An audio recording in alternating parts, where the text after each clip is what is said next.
What's going on, everyone? Welcome back to the spot where we kick back and react to all kind of different things. Alright, so what we got going on today? We're about to get into a new casual geographics. This one on here is called Cute Animals, but they slowly get worse for your health. Alright, are we talking about just how they look or actual like poisons or whatever? Who knows? Who knows what direction this is gonna go? But it's gonna get worse by the minute, apparently.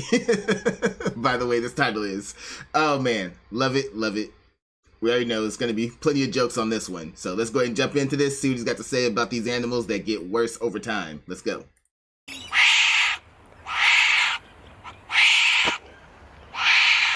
I think a common theme on this channel is cute animals being Satan serving, humanity haunting pretty privileged merchants. And that's what this video is about, and the further we go, the higher your chances of being turned full-time horizontal. Before I do, I'm gonna just say this. When I call something a homicidal menace, that's just me using hyperbole to season a sentence. I'm not actually trying to get y'all to go out and drop kick an otter or something. Ultimately, these animals are just trying to survive and are doing what comes naturally, so you can't really judge them by human moral standards, even though that's literally what I'm about to do. And starting off, this is not your He's like really like ramming his foot. I swear, little turtles can be like super aggressive sometimes.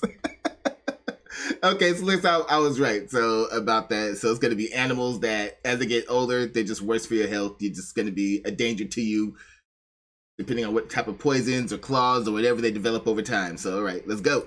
Your average mouse. First of all, it's a straight up carnivore. In their defense, that's not exactly crazy. Squirrels have been known to raid nests and eat the baby birds inside. But no other rodent is more of a meat eater than the grasshopper mouse. And its grocery list can include anything from insects, worms, and spiders, to mantises, scorpions, and desert centipedes, aka the same cursed crawly that nearly unsubscribed Coyote Peterson from existence. Grasshopper mice will even murk and eat snakes. Basically, you remember that episode where Jerry took PEDs and nearly put Tom in a tombstone? That's the grasshopper mouse times 1,000. This mighty mouse even developed a resistance to the crippling venom of ops like the Arizona bark scorpion. Not only can they tank hits that would flatline animals 100 times their size, this rogue rodent shuts down the pathways the toxin takes to cause pain, meaning this mouse essentially evolved to be impervious to the pain caused by venom. It can feel pain, it's just not gonna come from a scorpion. That's not even the only thing about them. These mice stalk and hunt their prey exactly like cats. This homicidal hamster will even howl after catching a body to mark their territory. Take a listen.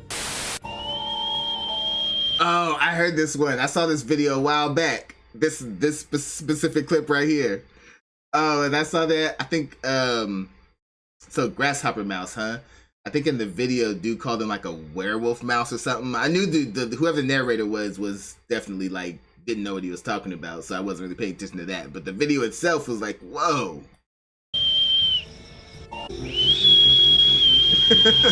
So imagine being a scorpion, right? That's crazy. A mouse that really get down like that. Is it bad? It's like, that's the kind of mouse I want for a pet. Go around and kill all these insects. Then howl in victory. Listen.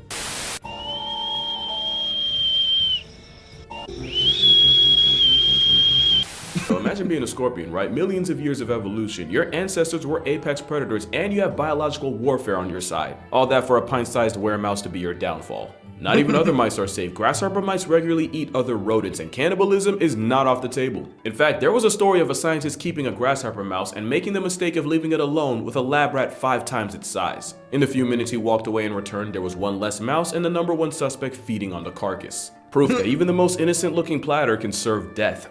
Especially since the predator with the highest body count is not what you'd expect. No other mammal catches more bodies than the Etruscan shrew. They're one of the smallest mammals alive and they weigh less than 2 Skittles. The shrew is so small that the only way they can survive is by killing more prey than any other animal. Basically, if this candy-sized carnivore doesn't eat twice its weight in food every day to fuel its metabolism, they'll essentially freeze to a flatline. So the Etruscan shrew has to end a life every 2 hours or so, and they hunt by biting their prey through the head to disable it and then tearing it apart before another starving shrew can get to it. Just for reference, if I had to eat twice my weight in food every day, I'd be scarfing about 680 Big Macs every 24 hours. And even then, at least I don't have to hunt the burger. By the time I get to the drive-thru, the job's already done. But the shrew does have a weapon, and it's being one of the very few mammals on Earth to weaponize venom. According to studies, some shrews are toxic enough to delete 200 mice, and while they're too small to turn a human to a hashtag, it's still capable of causing pain and allergic reactions. Not only that, but some shrews are able to catch a calorie come up underwater, since some are able to smell out prey even while being completely submerged. Yeah, they're a whole mint-sized menace, but too small to be a legit threat to us. That's not going to be true for some of the animals coming. And up next, They can track you by smell underwater? Pretty insane. Like, you're thinking, like, wait, how are they using their nose when they're underwater? It's like breathing in all that water in their lungs, but nope. Guess their biological system has something to handle that. It can sniff you out underwater. Ain't that something?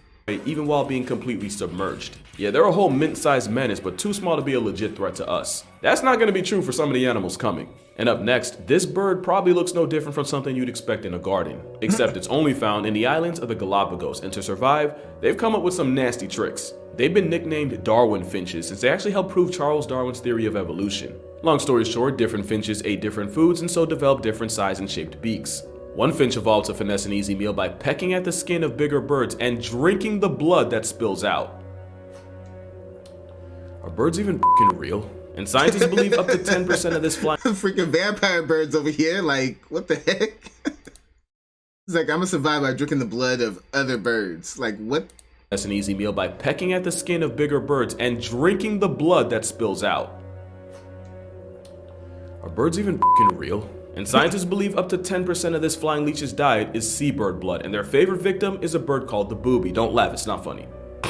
It's not funny. Popular opinion says that it started with the finches picking parasites off the birds, but after realizing they could live off the marinara that would often leak out, the vampire finches started turning the birds into booby blood banks. They literally became everything they sought to destroy, and they're skilled enough to know how much damage to do to get a ragu reward without doing too much and losing a future victim. Yeah, these birds drink nothing but blood, which they kinda have to since freshwater in the Galapagos is in less supply than lawyers in heaven. But it also means that even though they can fly, Arup would be completely useless to them.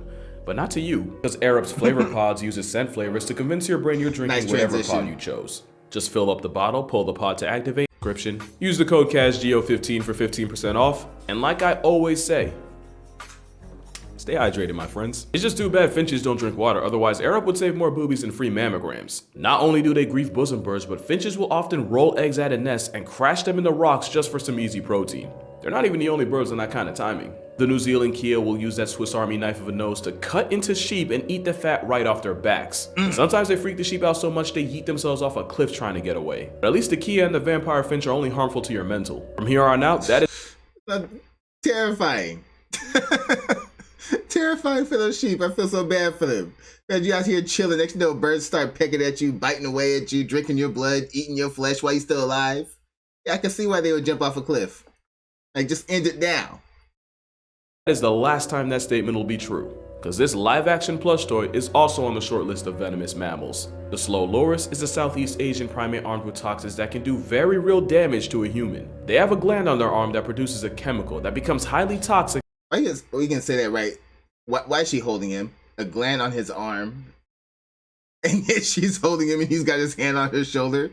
No. What are you doing? Armed with toxins that can do very real damage to a human. They have a gland on their arm that produces a chemical that becomes highly toxic when mixed with saliva.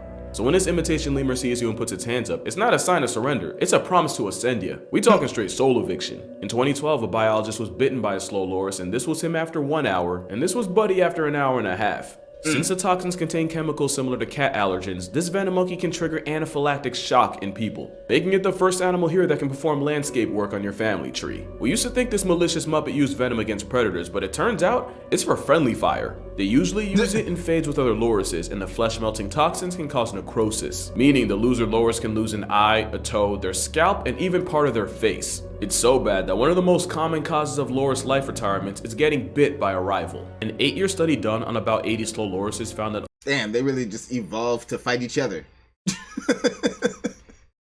Oh man, is that what would we call that? Competitive evolution? Really evolving to fight your own kind? Like what? over 20% of them were seriously maimed in conflicts, with some missing eyes, ears, fingers, toes, and more. It's nasty work, and it puts the slow loris on the very short list of animals that use venom against their own kind. And it's no coincidence that one of the others is next. 2 things about platypuses the public should know. 1 is at about 6 pounds and less than 2 feet long, they're way smaller than you think. And 2 is that they're violently venomous. Males have an ankle spur that they use in fights, and like the loris, the consequences of losing are incredibly painful. In 1991, Australian veteran Keith Payne was struck by a platypus, and in his own words, the immediate pain was far worse than getting struck by shrapnel. And it only got worse. The excruciating pain worse than shrapnel, huh? I don't even, like, man, what's up with these animals? Didn't go away after a month, even after he was shot up with morphine. And just how much pain are we talking? Well, according to him, just the weight of a warm towel on the sting caused incapacitating agony. Even 15 years after, he claimed to still be in discomfort, and this guy wasn't sweet or nothing. He actually earned the highest honor of the British Armed Forces for his performance in the Vietnam War. Same guy apparently got folded by a beaver otter cosplaying as a duck. And that's saying something right there. That lets you know how dangerous these animals are. When you have a freaking war veteran come up and be like, I done seen it all, I done did it all, and you know what? This platypus is more painful than all of that. That should let you know something right there. It was worse than shrapnel, which means this man has been hit by shrapnel and knows what it feels like. And he is still like, no, the platypus was worse.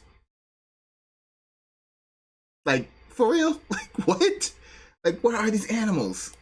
It's because platypus venom manipulates nerve cells to trigger pain in a way that can have you down horrendous for weeks, and not even enough morphine to roofie a rhino can bail you out. That's how you know Perry had love for the doof. He could have had a pharmacist every flavor of up if he wanted. The whole time I was thinking about Perry the platypus. Oh man, there he goes making a joke about him. Oh, he was read my mind right there. In a way that can have you down horrendous for weeks, and not even enough morphine to roofie a rhino can bail you out. That's how you know Perry had love for the doof. He could have had a pharmacist every flavor of up if he wanted to. That's why if you see two male platypi fighting, you'll often see the loser spend days rolling around and scratching. That's a platypus in crippling agony, and you can expect the same symptoms if you F around and find out with the next animal. Even though it's barely an inch long, most people know why playing with a Portuguese man of war is bad for your health. Look, anything that's kind of see-through in the ocean is bad for your health, from not noticing. Anything that almost looks like you could, like it's made out of glass, yeah, you don't want to mess with that. Heard me say most. The man of war is notorious for excruciatingly painful stings that they inflict on thousands a year. Not only can it cause nasty welts like this, in worst case scenarios, it can trigger severe allergic reactions that can block your airways and suffocate you. Most people know not to touch them, but a lot of those same people would do this. This is Glaucus atlanticus, and more specifically, it's a tiny sea slug nudibranch. And what these boneless snails do is steal poison from other animals like anemones by eating them and storing the toxin in those weird fingertips growing out of their back. It's cultural appropriation, but with poison, and the Glaucus does it to the man of war. Which is why even though a 2-inch Glaucus is an overachiever, holding one and getting stung can lead to nausea, vomiting, allergic reactions, and you guessed it, pain. In fact, many think because the poison they steal is so concentrated, their sting is actually more powerful than the jellyfish understudy they take it from. Moral of the story, this is what it looks like to put a dent in your family's bloodline. Pro tip, if an animal's that small and goes out of its way to be seen, touching it's a great way to see your ancestors. I couldn't find a case of someone being seriously hurt by this tiny assault slug, so it's another example of an animal being too small to truly punish ignorance as often as they could. Completely different from the animal up next, because real talk, if you haven't seen them in person, you would not believe how big they actually get. We all know Steve Irwin, may God rest his soul. And his son and shadow clone, Robert Irwin. Just like his father, Robert got the same animal lover's gene, but there is one animal he's terrified of, and you probably never guess it. According to him, the animal that scares him the most and has the most smoke for him, it's crazy, right? That's a wombat, and yeah, they really do get that big. And in the words of the spawn of khaki animal Jesus, crocodiles are apparently easier to work with than wombats, since wombats are bloodthirsty psychopaths. And while he probably was exaggerating a little, wombats still ain't the ones to play with. At 25 miles per hour, wombats are fast enough to catch a ticket in a school zone and more than fast enough to catch you off guard. They have a tough, cartilage-reinforced butt that they use to crush the skulls of their enemies against their burrows. Yeah, getting your life subscription terminated through twerking is a possibility if you're an op to a wombat. But more importantly, they wow. Oh man, that is hilarious. They use your butt to crush your head. Now we in WWE now? Wow. They have jaws more than capable of tearing chunks out of your ankles in cats, which is what these furry bowling balls usually go for. Victim Carrie Evans was hospitalized with over 20 bites and lacerations after she was mauled by the evil bulking twin of the quokka. And in 2020, a family nearly got squad wiped by a wombat after the one they were raising for a TV show turned on them, mauling his owner and handing out work to any kin that tried stepping in without prejudice. Buddy almost folded. You know, before trying to put an animal on a TV show, maybe you should study the animal's behavior just a little bit just to make sure it's safe. I don't know. It's just a thought, you know? 4 generations of people, and it took a whole axe to get him to act right. And that's not even mentioning the damage an angry fur meatball can do to your car. Moral of the story, if anyone in this man's bloodline don't rock with him, neither do I. The problem is, 99% of the population rocks with pandas and forgets it's still a bear that was made after the printer ran out of color. It's still a bear, and you can have a panda bear, a Yogi bear, or nose candy bear. If it ends in a B-E-A-R, you'll be last seen in an ER, if you even get that far. So fun fact, who put that video together? Why was it even on here? Like, what? Gorillas have a stronger bite force than grizzly bears and can crack a coconut, and that's because they spend so much of their time crushing vegetation. As bamboo merchants that commit 16 hours a day to binging it, giant pandas might have the most underrated bite in the entire animal kingdom. A study was done comparing the bite force of carnivores relative to their body size using a value known as the bite force quotient. African lions were given a bite force quotient of 124. The jaguar, believed to be pound for pound the strongest cat, earned a 137. And while being smaller than both, African painted dogs flexed a bone-crushing 142. And where did giant pandas fall? With a BFQ of 151, giant pandas scored a bronze medal on the bite force scale, only behind the least weasel and an assault and battery happy Looney Tune. That's strong enough to rip flesh, tear tendons, and shatter bone. The thing is, pandas have all the tools of a predator, but with gerbil software. But even though this giant cow rabbit doesn't know how to kill, they can be persuaded into trying, and it's usually in zoos. In 2006, a wasted tourist had a chunk of his calf ripped off by a pissed off panda after he tried to pet it. In 2009, a tourist fell into an enclosure and also paid a calf tax. Again, just like you said, it's still a bear. Why would you even try? Why would you even try? Some people are just, I don't feel like some people just have a death wish, I swear. Later the same year, another tourist managed to fall into an enclosure and the barcode bear nearly turned him into a serial number on a police report, ripping off parts of his foot and elbow. And in 2015, Guan Huanxi sued the government and won for over $80,000. The reason was because officials had chased a giant panda onto his land and a generationally heated bear crushed Guan's leg like a celery stick. And my personal favorite story. Okay, that's the guy I feel sorry for because he didn't bother the bear, nothing. He got chased into his territory, his house and stuff. So yeah, that's the one guy I feel sorry for. That was nowhere near his fault. He did not step into a cage or do anything dumb. It was just a bad situation for him. So I'm glad he won his case. But man, shit. Because officials had chased a giant panda onto his land and a generationally heated bear crushed Guan's leg like a celery stick. And my personal favorite story. A man tried wrestling a biracial black Air Force to impress a woman and appropriately got partially handled. He wasn't hurt, but the bear bodied him and even shredded his pants in the process. Now, don't feel sorry for him at all. Like, get him. It was the closest he'd get to foreplay that entire day. It's no secret, there's no... That was funny. Bring that back. I gotta see that beaten again. He deserved that one. A racial black Air Force to impress a woman and appropriately got partially handled. He wasn't hurt, but the bear bodied him and even shredded his pants in the process, which was the closest he'd get to foreplay that entire day. It's no secret there's no end to the copious amounts of bull effery in the ocean, but there's still some animals people let slide. Especially if they've been in a movie. One of these fish can do you dirty, and this time the clown's not it. The regal blue tang is actually venomous, with caudal spines sharp enough to slice open skin, and when threatened, they'll whip their bodies from side to side. It's like a junkie waving a broken bottle at you, and the deep lacerations it can cause are almost guaranteed to get infected. And thanks to a certain Pixar movie, there's at least one kid out there that got a bacterial infection just because Ellen DeGeneres played a fish well. Not only that, but the blue tang is toxic to humans and can cause ciguatera poisoning to the people that eat it. An even worse mistake when people try it with the next animal, because the cute derp guppy is one of the most poisonous things alive. The tetrodotoxin in one pufferfish can bury 30 people. Oh yeah, it's about 1,200 times more toxic than cyanide, and it still kills me that people be trying to eat them. A special chef can prepare it right. Nah, I'm not trying to risk nothing. There's no actual antidote. All that and Mrs. Puff's X is still considered a delicacy. The fugu blowfish is a prized dish in Japan. Exactly, like Japan and I think a few other places too. Like, what is this? Antidote. All that and Mrs. Puff's X is still considered a delicacy. The fugu blowfish is a prized dish in Japan, but it's also Russian roulette because if the chef misses by even 1/10 of an inch, it's the customer that gets cooked. Here's what would happen if you got poisoned. In about 10 minutes, your mouth would go. For example, any meal that requires me to sign papers, sign off on it to make sure that the restaurant don't get sued, yeah, don't eat that. Like, people are crazy. Here's what would happen if you got poisoned. In about 10 minutes, your mouth would go numb and you would start to feel dizzy and unreasonably tired. You'd get an overwhelming headache to go with nausea, and it'd slowly get harder and harder to breathe. Eventually, you'd get so exhausted you'd fall asleep and likely never wake up. And until then, you would have been conscious for everything. It's just that you'd be paralyzed and unable to talk or move. The only thing people could do to save you is pump your stomach, put you on life support, and God on speed dial. It's said that up to 100.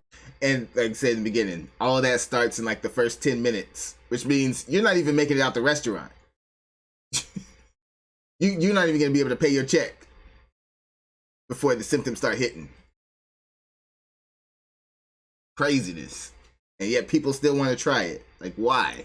To save you is pump your stomach, put you on life support, and God on speed dial. It's said that up to 100 people get flatlined by fugu a year, and most of that are people that try it at home, which means by the time they realize they messed up, they can't run, call, or even scream for help. All they can do is struggle to get air and watch everything turn black like the end of Sopranos. But not even fish fentanyl has a higher body count than the last animal. A lot of people think snails are cute, yet snails are partially responsible for crossing 200,000 names off the census a year. Schistosomiasis is a parasitic disease caused by worms, with millions affected right now, and those worms are released by snails. The sickness is most common in tropical third world countries with limited access to clean fresh water. With about 700 million people living in at-risk areas, it's one of the most devastating parasitic diseases of all time, only second to malaria. And even if snails aren't the primary suspects, with them taxiing the bug, at the very least they're accomplices. Now you see why folks almost put Gary on a shirt. Mad snail disease wasn't a joke. But that's gonna do it for this video. Be sure to follow my TikTok and Instagram for more consistent content as you wait for the next video. Check out my book, 100 Animals That Can Effing End You. You might just see some of the guys from today on there. If you'd like to further support this channel, becoming a patron on Patreon earns you access to exclusive content, videos before I post them, and you can even help vote on what I cover in future videos. Other than that, make sure you drink water, hug your parents. Yes, parents, we're inclusive now. And I'll see y'all in the next one. As long We're inclusive now. After all the good Father's Day, the Father's episodes that he's done. Yeah, gotta be inclusive at this point. as y'all don't do something like this, please don't. Yeah, please don't. Peace out. Please be smart. Look at that. Jesus, please be smart. Don't pet the platypus. Yeah. Oh, that was good though. That was a funny one. All right, y'all. Y'all know what to do. Go down in the comment section. Let me know what y'all thought about this one. Let me know what you'd like to see me react to next. Hit that like button before you go. Share this video with everyone you know. And subscribe if you haven't done so already, all right? So, till next time, take care of yourselves.